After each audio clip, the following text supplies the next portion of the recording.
धारावीमध्ये बॉम्बच्या अफवेनं खळबळ माजली आहे। मुंबई पोलिसांच्या नियंत्रण कक्षाला धमकीचा फोन आलाय। धारावीच्या राजीव गांधी नगर इथं बॉम्ब ठेवल्याची माहिती देण्यात आली आहे।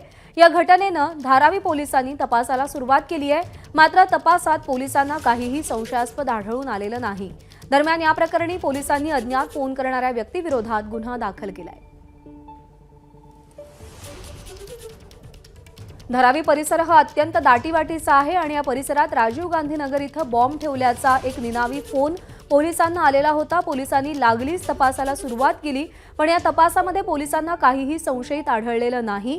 त्यामुळे फोन करणाऱ्या अज्ञात व्यक्तीविरोधात पोलिसांनी गुन्हा दाखल केलेला आहे। धारावी परिसरामध्ये बॉम्ब ठेवल्याचा एक निनावी फोन पोलिसांना आलेला होता। जर धारावीचं आपण सगळा परिसर पाहिला तर तो अत्यंत दाटीवाटीचा परिसर आहे। या परिसरात तपास घेणं, शोध करणं काहीसं जिकिरीचं आहे। पण हा फोन आल्यानंतर पोलिसांनी तात्काळ तपासाला सुरुवात केली, पण या तपासामध्ये पोलिसांना काहीही संशयास्पद आढळून आलेलं नाही।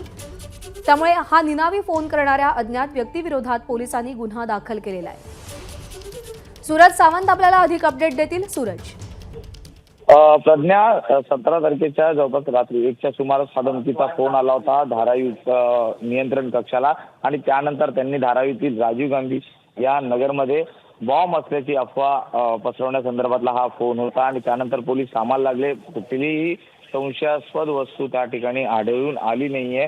मात्र कोणीतरी खोडसाळपणा केला असल्याचं कृत्य असल्या कारणानेच पोलिसांनी आता त्या अज्ञात व्यक्तीविरोधात गुन्हा दाखल केलेला आहे। मागील अनेक दिवसांपासून आपण पाहतोय की अशाच पद्धतीने खोडसाळ फोन मुंबई मुख्य नियंत्रण कक्षाला येत आहेत।